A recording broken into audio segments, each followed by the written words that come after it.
అందరికీ నమస్కారం అండి. ప్రధానంగా ఈ జూలై మాసంలో ఈ తులారాశి వాళ్ళకి ఉండేటువంటి ఫలితాలను ఇప్పుడు మనం తీసుకుందాం. ఈ ద్వాదశ రాశుల్లో తులారాశి వాళ్ళకి జూలై మాసంలో కలిగేటువంటి శుభ ఫలితాలేంటి, అశుభ ఫలితాలేంటి, ఏ రకమైనటువంటి జాగ్రత్తలు తీసుకుంటే మనం జూలై మాసంలో అద్భుతమైన ఫలితాలు సాధించవచ్చు అనేది ఇప్పుడు తెలుసుకుందాం. ప్రధానంగా ఈ జూలై మాసంలో ఈ తులారాశి వాళ్ళకి ఏ స్థానాల్లో ఏ గ్రహాలు ఉన్నాయి అని తెలుసుకుందాం. ఫస్ట్ ప్రధానంగా ఈ జూలై 16 నుండి ఏంటంటే రవి సూర్యుడు కర్కాటక రాశిలోకి అంటే దశమంలోకి సంచరిస్తూ ఉంటాడు. ఆ తర్వాత ఈ జూలై 19 నుంచి కూడా బుధుడు సింహరాశిలోకి సంచారం అనేది జరుగుతుంది. అలాగే జూలై 12 నుంచి కూడా కుజుడు వృషభ రాశిలోకి అంటే అష్టమంలోకి వచ్చే అవకాశం ఉంది. కాబట్టి మీకు ఆయుధాల వల్ల కానీ సర్జరీస్ వల్ల కానీ కొంచెం ఇబ్బంది కలిగేటువంటి అవకాశం ఉంది అష్టమంలో కుజుడు. తర్వాత శుక్రుడు జూలై 6 నుంచి కూడా కర్కాటక రాశిలోకి సంచరిస్తూ ఉంటాడు. గురుడు వృషభ రాశిలోనే అంటే అష్టమంలోనే సంచరిస్తున్నాడు, అనవల్ల ఇబ్బంది లేదు. శని కుంభరాశిలోకి అంటే 5లోకి సంచరిస్తూ ఉన్నాడు. అలానే రాహుకేతువులు మీనరాశిలో అంటే ఏంటంటే మనకి 6వ రాశిలో ఉన్నారు.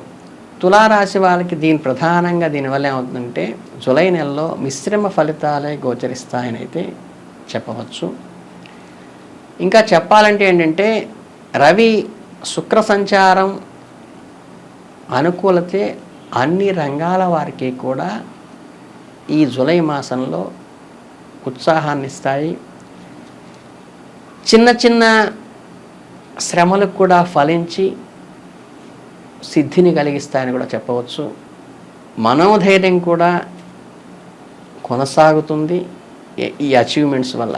అలాగే వ్యాపారాలను కొంత రొటేషన్కి భిన్నంగా లాభాలు కూడా పొందేటువంటి అవకాశం ఉంది. ఏంటంటే అధిక లాభాలు పొందేటువంటి అవకాశం ఉంది.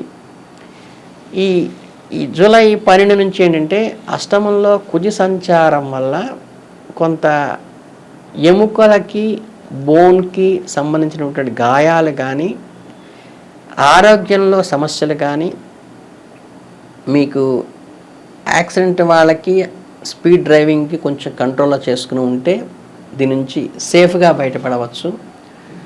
ఇతరులచే ఇబ్బందులు కొంత కలిగేటువంటి అవకాశం ఉంది. మనస్పర్ధల వల్ల, తగాదాల వల్ల, కోరల్స్ వల్ల వస్తుంది. ప్రయాణానందు కూడా వాహనాలు డ్రైవ్ చేసేవాళ్ళు కుజ సంబంధంగా ఇబ్బంది ఉంది కాబట్టి కొంచెం స్పీడ్ డ్రైవింగ్ చేయకుండా ఆయుధాలతో అంటే చిన్న చిన్న బ్లేడ్స్, కత్తులు, కటాలు ఉపయోగించేటప్పుడు కొంచెం జాగ్రత్తగా ఉంటే మంచిది. ఆర్థిక పరంగా మాత్రం, కెరీర్ పరంగా మాత్రం కొంత అది కూడా కఠిన సమయాన్ని ఎదుర్కొన్నట్టుగా కొంచెం శ్రమతో కూడుకున్నట్టుగా అనిపిస్తుంది. ఉద్యోగపరంగా కూడా పై అధికారులతో చిన్న చిన్న అపార్థాలు, పని భారం పెరగటము, కొన్ని క్వారల్స్ అంటే ఏంటంటే వివాదాస్పదమైనటువంటి అలజడులు కలగటము, చికాకుని కలిగించటం కలుగుతాయి. అందుకని ఎక్కువగా మాట్లాడకుండా ఉండటమే ప్రయత్నం చేయండి. ఎలాంటి వాగ్వివాదాలకు కోరల్స్కు దిగద్దు. ఎందుకంటే అవి మీకు అనుకూలమైన ఫలితాలు ఇవ్వకపోక అవార్థాలకి తారతీస్తాయి. కాబట్టి సంయమనంతో ఉండండి. ఒకవేళ మీరు ఉద్యోగ మార్పులు కానీ బదిలీల కోసం కనుక మీరు ప్రయత్నిస్తూ ఉన్నట్లయితే ఈ నెల వేచి చూడండి. తర్వాత మంచి ఫలితాలే వస్తాయి. మీరు చేపట్టే ప్రతి పనిలో కూడా కొద్దిగా ఈ ఆలస్యం కలిగేటువంటి మందంగా నడిచేటువంటి పరిస్థితులు అయితే వస్తాయి. ఆశించిన ఫలితాల కోసం కొంచెం ఎఫర్ట్ ఎక్కువగా పెట్టాల్సిన పరిస్థితి అయితే ఉన్నది. కాబట్టి కొంచెం సంయమనం పాటించండి, ఇబ్బంది ఏం లేదు. ఈ నెలలో ఆర్థికంగా కూడా ఖర్చులు కూడా చూస్తారు. అనవసరమైన విషయాలు మాత్రం డబ్బులు ఎట్టి పరిస్థితుల్లో ఖర్చు పెట్టపాకండి. మీకు కొంచెం కఠినమైన సమయం కాబట్టి ఆచితూచి మాత్రమే ఇన్వెస్ట్మెంట్ చేయండి, లేకపోతే చెయ్యకపోవటమే మంచిది. పెట్టుబడులకు మంచి నెల కాదు కాబట్టి ముఖ్యంగా కుటుంబ సభ్యుల విషయంలో, జీవిత భాగస్వామి విషయంలో ఎక్కువగా డబ్బు ఖర్చు పెట్టే అవకాశం ఉన్నది. కుటుంబం కోసము, భాగస్వామి కోసం పెట్టడంలో తప్పు లేదు, కానీ అది అవసరమా కాదా, వృధా ఖర్చేమో చూసుకొని అవసరమైన వాటికి తప్పనిసరిగా ఖర్చు చేయండి. వేరే ఇన్వెస్ట్మెంట్స్ మాత్రం చేయొద్దు. ప్రథమార్థంలో ఆరోగ్య సమస్యల కారణంగా కొంత డబ్బు కూడా ఖర్చు అవుతుంది అనారోగ్య సమస్యంగా. అవి కూడా నీడ్ కాబట్టి తప్పనిసరిగా చేసుకోవద్దు. అనవసరమైన టెస్టులు మాత్రం చేయించుకోవటం అనవసరం. కుటుంబ పరంగా మీకు మంచి సమయం దొక్కుతుంది. వాళ్ళని కేర్ తీసుకున్నారనేటువంటి సపోర్టు, వారికి మనసుకు దగ్గరేటువంటి అవకాశం అయితే ఈ నెలలో ఉంది. కుటుంబ సభ్యులు మీ జీవితంలో భాగస్వామి మీ నుంచి మద్దతు ఖచ్చితంగా లభిస్తుంది.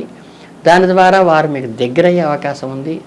స్నేహితుల నుండి చివరి నిమిషంలో ప్రతికూల ఫలితాలు వచ్చి కొంచెం వారిని గుడ్ ఫెయిత్తో బ్లైండ్ ఫెయిత్తో వెళ్ళకపోవటం మంచిది. నెలలో గత కాలంలో ఆరోగ్యపరంగా ఇబ్బంది ఎదుర్కొన్నప్పటికీ మీ జీవిత భాగస్వామి ఎవరైతే ఉంటారో స్పౌసు, వాళ్ళ ఆరోగ్యంలో ద్వితీయార్థంలో కొంచెం మెరుగుపడి ఒక తృప్తి, ధైర్యాన్ని ఇచ్చి ఏమి ఇబ్బంది లేదనేటువంటి ఇదైతే గుడ్ ఎండింగ్ అయితే ఉన్నది. మీ పిల్లలు సాధించిన విషయాలు మీకు ఆనందం కలిగిస్తాయి. ఈ నెలలో మీకు ప్రధానంగా మీ పిల్లల వల్ల ఆనందాన్ని, ఉత్సాహాన్ని, ఒక సంతోషకరమైన వార్తను వింటారు. అదే మీకు ప్రధాన శుభకార్యంగా ఉంటుంది. ఆరోగ్యపరంగా చిన్న చిన్న సమస్యలు, ఒడిదుడుకులు అనేవి అయితే కొద్దిగా వస్తూ పోతూ ఉంటాయి. ముఖ్యంగా ప్రథమార్థంలో అయితే వాతావరణ పరిస్థితుల కారణంగా అపరిశుభ్రమైన ఆహారం తీసుకోవటం వల్ల కూడా మనకి మౌత్ ద్వారా వెళ్ళేటువంటి అనారోగ్య సమస్యలు వచ్చేటువంటి అవకాశం ఉన్నది. కాబట్టి ఆహారంలో జాగ్రత్త తీసుకుని ప్యూరిఫైడ్ మాత్రమే తీసుకోండి. దానివల్ల ఇబ్బందులు కలిగిస్తాయి కాబట్టి దాని గురించి ఈ నెలలో జాగ్రత్త తీసుకోండి. అలాగే మీరు విశ్రాంతి ఎక్కువైతే తీసుకుంటారో, విశ్రాంతి తీసుకోవటం వల్ల మీకు అనుకూలంగా ఉంటుంది, సామరస్యంగా ఉంటుంది. ఈ నెలలో వ్యాపారస్తులకు కూడా సాధారణంగానే నడుస్తుంది కాబట్టి వ్యాపారంలో కూడా రొటీన్గా చేసేటువంటి పనులు చేయండి తప్పితే ప్రత్యేకమైనటువంటి కొత్తవి ప్రతిపాదనలు ఈ నెలలో చెయ్యకపోవటం మంచిది. మీ వ్యాపారంలో అయితే పార్ట్నర్స్ ఉన్నారో వాళ్ళతో కూడా కొంత స్పర్ధ వచ్చేటువంటిది, ఇబ్బంది పడేటువంటి అవకాశం ఉన్నది. కాబట్టి రొటీన్ బిజినెస్సే చేసుకోవడం తప్పితే కొత్త ఆలోచనలు కానీ, కొత్త సంకల్పాలు కానీ భాగస్వామితో కూర్చొని చెయ్యకపోవటం మంచిది. అలాగే వ్యాపారంలో కొంచెం ఏదైనా ఆలస్యాలు జరిగినప్పటికీ కూడా సంయమనంతో నోరు జారకుండా దాని అనుకూలంగా, మన గ్రహబలం ఇలా ఉంది కాబట్టి దానికి అనుకూలంగా చేసుకుంటేనే బెస్ట్ అని తెలియజేయడం జరిగింది. పెట్టుబడుల విస్తరణకి ఎట్టి పరిస్థితుల్లో ఇది మంచిది కాదు. రాజకీయ నాయకులు లేదా ప్రభుత్వ అధికారులు కూడా మీరు కొంచెం సమస్యలు ఎదుర్కొనే అవకాశం ఉంది కాబట్టి వారితో వ్యవహరించేటప్పుడు పొలిటీషియన్స్తో కానీ, అది గవర్నమెంట్ ఎంప్లాయీస్తో కానీ సంయమనం పాటించండి. విద్యార్థులకైతే కనుక తమ చదువుపైన దృష్టి పెట్టుకోలేకపోవడం వల్ల కొంచెం ఇబ్బంది పడాల్సిన పరిస్థితి ఉంటుంది. దీన్ని తల్లిదండ్రులు గమనించి వారిని కేకలేయటం, తిట్టడం కాకుండా వాళ్ళ గ్రహస్థితి ఇలా ఉండటం వల్ల వీళ్ళకి కొంచెం ప్రోత్సాహము, మీ వైపు నుంచి సపోర్ట్ ఇచ్చి పాజిటివ్ నేచర్లో వాళ్ళకి ముందుకు తోయండి. ఆశించిన ఫలితాలు కష్టపడితే ఖచ్చితంగా వస్తాయి. ప్రతి నెల కూడా ప్రథమార్థంలో విద్యార్థులకు చదువుపై ఆసక్తి తగ్గటము, అలాగే అసహనం కూడా పెరుగుతుంది. ఏంటంటే సరైన ఫలితాలు అంటే మనకి ఉత్సాహంగా లేకపోవటంలో వస్తుంది. దాన్ని మీరు అర్థం చేసుకుని కౌన్సిలింగ్ చేసుకుని దగ్గర కూర్చోబెట్టుకుని కొంచెం ప్రోత్సాహకరంగా మాట్లాడుతూ వాళ్ళ చేత కొంచెం శ్రమపడేట్టు కనుక చేయగలిగినట్లయితే పాజిటివ్ నేచర్లో మంచి ఫలితాలు వస్తాయి. ఈ రకమైన చిన్న చిన్న జాగ్రత్తలు తీసుకుని విద్యార్థులకి మీరు సపోర్టుగా ఉంటూ, జీవిత భాగస్వామికి మీరు సపోర్టుగా ఉంటూ, ఈ గ్రహం వాళ్ళకి మీ కుటుంబంలో వాళ్ళ సపోర్ట్ వల్ల మంచి వృద్ధిలోకి వచ్చి వాళ్ళకి రిలాక్సేషన్ కలిగించి మేమున్నామనే నమ్మకాన్ని మీరు కలిగించినట్లయితే కనుక వాళ్ళు ఈ నెలలో మంచి వృద్ధిలోకి వచ్చే అవకాశం ఉందని తెలియజేయడం జరిగింది. ఈ రకమైన చిన్న చిన్న జాగ్రత్తలు తీసుకుని అందరూ మంచి ఫలితాలు పొందాలని మనస్ఫూర్తిగా ఆశీర్వదిస్తూ నమస్కారం.